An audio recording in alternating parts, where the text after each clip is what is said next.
திறன் குறைபாடுடையோருக்கு இலவச தொழிற்பயிற்சி மையம். கோவையில் ஐஸ்மார்ட் திட்டத்தை ரோட்டரி கிளப் துவக்கியது. பார்வை திறன் குறைபாடுடையவர்களுக்கு கணினி, டிஜிட்டல் அறிவு மற்றும் நிதி மேலாண்மை உள்ளிட்ட தொழிற்பயிற்சிகளை வழங்கும் ஐஸ்மார்ட் தொழிற்பயிற்சி மையம் கோவை உப்பிலிப்பாளையத்தில் உள்ள தேசிய பார்வையற்றோர் கூட்டமைப்பு வளாகத்தில் திறந்து வைக்கப்பட்டது.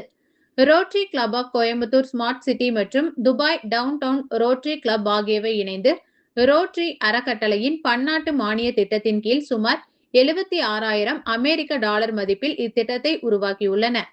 முதற்கட்டமாக 25 மாணவர்களுக்கு கணினி பயன்பாடுகள், டிஜிட்டல் திறன்கள், நிதி மேலாண்மை மற்றும் பணியிட தயார்நிலை சார்ந்த சிறப்பு பயிற்சிகள் வழங்கப்பட்டு வருகின்றன.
சார் அவங்களுக்கு தெரியும்.